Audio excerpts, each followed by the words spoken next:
കാസർഗോഡ് അമ്പലത്തറയിലെ കൂട്ടാത്മഹത്യ ഒരു നാടിനെ മുഴുവൻ ആശങ്കപ്പെടുത്തുന്നതാണ്.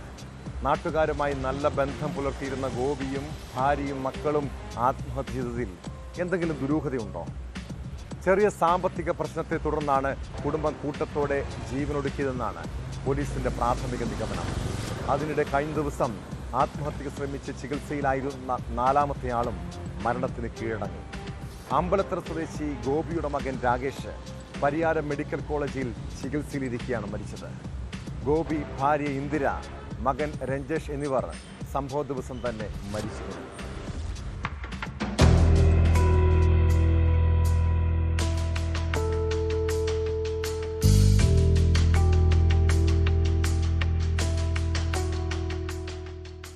പറക്കളയിലെ ഗോപിയുടെ മകൻ രാകേഷാണ് മരിച്ചത്. Pariyaram Kannur government medical college ആശുപത്രിയിൽ ചികിത്സയിലായിരുന്നു ഇയാൾ. രാകേഷിന്റെ മാതാപിതാക്കളും സഹോദരനും കഴിഞ്ഞ വ്യാഴാഴ്ച പുലർച്ചെ ആത്മഹത്യ ചെയ്തിരുന്നു. കർഷകനായ ഗോപി, ഭാര്യ ഇന്ദിര, മകൻ രഞ്ജേഷ് എന്നിവരെയാണ് ആസിഡ് കഴിച്ച് മരിച്ച നിലയിൽ വീടിനകത്ത് കണ്ടെത്തിയത്. അവശ നിലയിലാണെന്നും ആശുപത്രിയിൽ എത്തിക്കണമെന്നും പുലർച്ചെ 3-ന് ഗോപിയുടെ സഹോദരന്റെ ഭാര്യയ്ക്ക് വന്ന ഫോൺ കോളിനെ തുടർന്നാണ് വിവരം പുറത്തറിയുന്നത്. തുടർന്ന് ബന്ധുക്കളും നാട്ടുകാരും വീട്ടിലെത്തിയപ്പോൾ 3 പേരും മരിച്ചു കിടക്കുന്നതാണ് കണ്ടത്. ഗുരുതരാവസ്ഥയിൽ കണ്ടെത്തിയ രാകേഷിനെ ആശുപത്രിയിൽ പ്രവേശിപ്പിക്കുകയായിരുന്നു.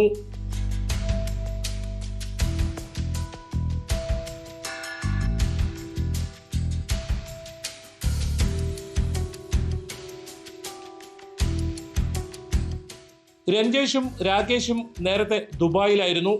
2 വർഷം മുൻപ് ഇരുവരും നാട്ടിലേക്ക് തിരിച്ചെത്തി ബിസിനസ് ആരംഭിച്ചു. പലചരക്ക് സാധനങ്ങൾ ഉൾപ്പെടെ വീടുകളിൽ എത്തിച്ചു നൽകുന്നതായിരുന്നു ബിസിനസ്. എന്നാൽ ഇത് വേണ്ടത്ര വിജയമായിരുന്നില്ല. പിന്നീട് കൂലിപ്പണിക്കും പോയിരുന്നതായാണ് നാട്ടുകാർ പറയുന്നത്. സാമ്പത്തിക പ്രശ്നങ്ങളാണ് കുടുംബത്തിന്റെ കൂട്ട ആത്മഹത്യക്ക് പിന്നിലെന്നാണ് പോലീസിന്റെ പ്രാഥമിക നിഗമനം.